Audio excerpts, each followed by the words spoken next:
Tu ouvres le placard à 16 h, tu n'as pas vraiment faim, mais tu prends quand même un paquet de gâteaux. Tu te dis juste un, mais tu finis le paquet. Et après, tu culpabilises. Si ça te parle, alors écoute bien la suite de la vidéo. Je suis Maxence de l'équipe Papa in Shape et on a déjà aidé plus de 10 000 hommes de plus de 40 ans à reprendre le contrôle sur leur grignotage et retrouver un corps dont ils sont fiers. Dans cette vidéo, tu vas découvrir pourquoi tu grignotes vraiment. Et spoiler, ce n'est pas de la faim. Tu vas comprendre la différence entre la vraie faim et la faim émotionnelle. Et surtout, tu vas avoir les solutions concrètes pour arrêter de grignoter n'importe quoi et perdre du poids. Dans cette vidéo, je te donnerai même un guide complet pour t'aider à atteindre ton poids de forme durablement. Alors, si tu veux enfin comprendre ce qui se passe dans ta tête quand tu grignotes, tape sur le pouce bleu maintenant.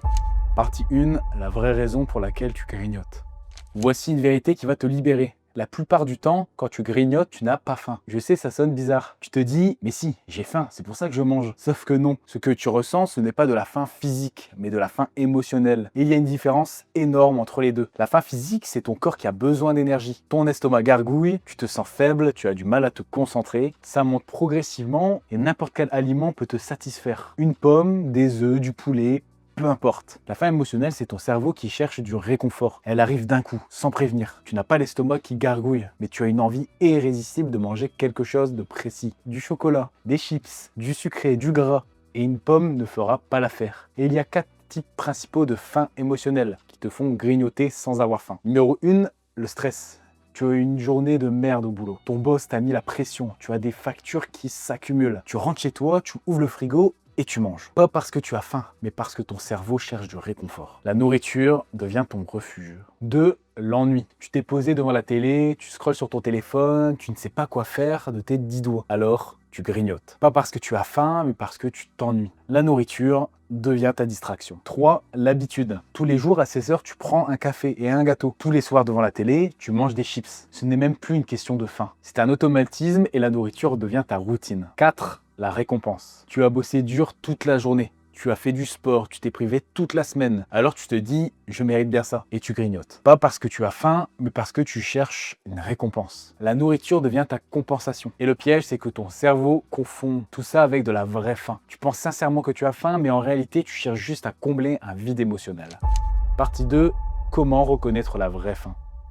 Alors, comment tu fais la différence entre la vraie faim et la faim émotionnelle? Voici un test simple. Avant de manger, demande-toi, est-ce que je mangerai une assiette de blanc de poulet et de brocoli là tout de suite? Si la réponse est oui, tu as vraiment faim. Ton corps a besoin d'énergie et n'importe quel aliment nutritif fera l'affaire. Si la réponse est non, si tu te dis non, je veux du chocolat, pas du poulet, alors ce n'est pas de la faim, c'est émotionnel. Et maintenant, observe quand arrivent tes grignotages. Ils arrivent toujours au même moment, dans les mêmes situations. Après une dispute, après une journée stressante, devant la télé le soir, le dimanche après-midi quand tu t'ennuies. Ce n'est pas un hasard, c'est un pattern. Tes grignotages sont des réponses émotionnelles à des situations précises. Et il y a quelque chose qui aggrave tout ça, ton stress et ton manque de sommeil. Quand ton cortisol est élevé en permanence, il dérègle complètement tes hormones de la faim. Il augmente ta gréline, l'hormone qui te dit j'ai faim. Et il diminue ta leptine, l'hormone qui te dit je suis rassasié. Du coup, quand tu as faim en permanence, même après avoir mangé, et même quand tu n'as pas vraiment besoin d'énergie, ton cerveau est en mode panique et il cherche du réconfort dans la nourriture. Le manque de sommeil fait exactement pareil. Quand tu dors 5 heures par nuit, tes hormones sont complètement déréglées. Tu as plus faim, tu es moins rassasié et tu craques plus facilement sur n'importe quoi. Donc si tu grignotes en permanence, ce n'est pas un problème de volonté,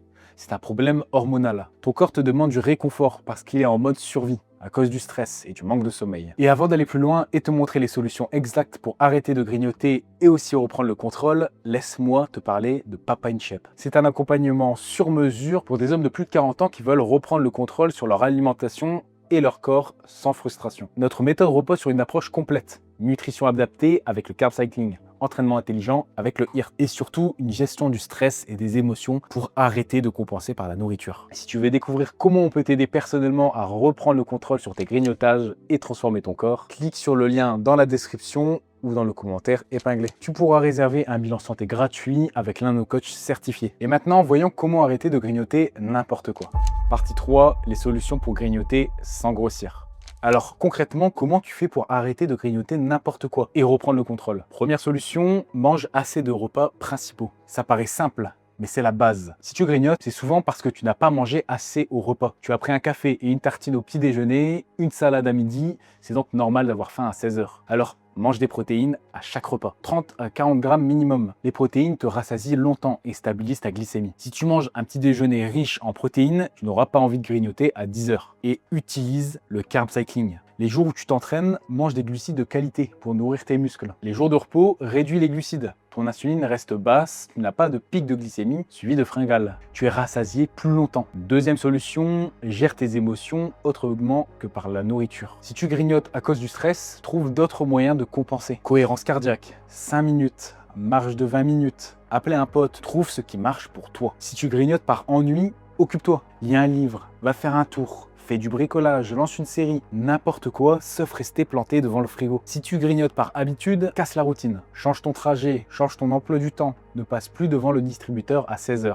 Remplace l'habitude par une autre habitude positive. Troisième solution, planifie tes grignotages intelligents. Au lieu de subir tes grignotages compulsifs, planifie-les. Si tu sais que tu as toujours une petite faim à 16 h, prévois un grignotage sain à ce moment-là. Un yaourt grec avec des noix, un œuf dur, une poignée d'amandes, un carré de chocolat noir à 85%. Comme ça, tu ne craques pas sur n'importe quoi et tu évites la culpabilité. Ton cerveau sait qu'il aura ce qu'il veut et il n'est plus en mode panique. Et quatrième solution, si tu grignotes quand même, choisis des aliments qui rassasient vraiment. Pas des glucides vides qui vont te donner encore plus faim 30 minutes après. Des protéines, des bonnes graisses qui vont te caler, des œufs durs, du fromage blanc, des noix, du chocolat noir à 85%, des trucs qui te rassasient vraiment et qui n'explosent pas ton compteur calorique. Mais attention, et c'est crucial, il faut combiner ces approches avec un mode de vie sain. Si tu dors 5 heures par nuit, si tu stresses en permanence, si tu ne fais pas de sport, tu auras beau appliquer toutes ces astuces, tu continueras à grignoter. Parce que ton corps sera en mode survie. C'est l'effet combiné qui fait toute la différence. D'ailleurs, pour t'aider au niveau de l'alimentation, j'ai créé un guide complet sur le carb cycling avec des exemples de menus pour stabiliser ta glycémie et éviter les fringales. Tu découvriras également notre méthode et tout ce qu'il faut pour l'appliquer concrètement. Écris guide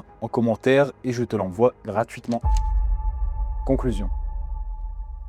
La plupart du temps, quand tu grignotes, tu n'as pas faim. C'est du stress, de l'ennui, de l'habitude ou une recherche de récompense. Ton cerveau cherche du réconfort, pas de l'énergie. Les vraies solutions, mange assez de repas principaux avec des protéines et du carb cycling. Gère tes émotions autrement que par la nourriture. Planifie tes grignotages intelligents. Et si tu grignotes, choisis des aliments qui rassasient vraiment. Cette approche combinée, c'est exactement ce qu'on applique chez Papa In Shape depuis des années. Et ça marche parce que ça s'attaque à la vraie cause.